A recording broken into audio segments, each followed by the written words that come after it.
حاجی قصه شما با فرزنداتون تموم میشه، قصه شما پسرها دخترها با پدر مادراتون تموم میشه.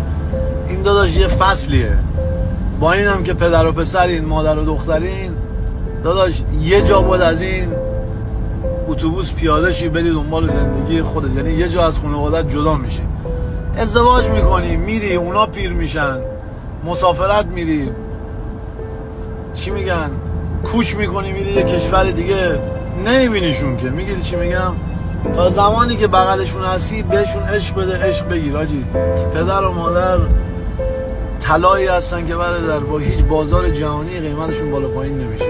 شما هم ای پدر مادر عزیز به بچت هر چیزی که خودت تجربه کردی بد بود خوب بود و خودت از دهن خودت براشون بگو.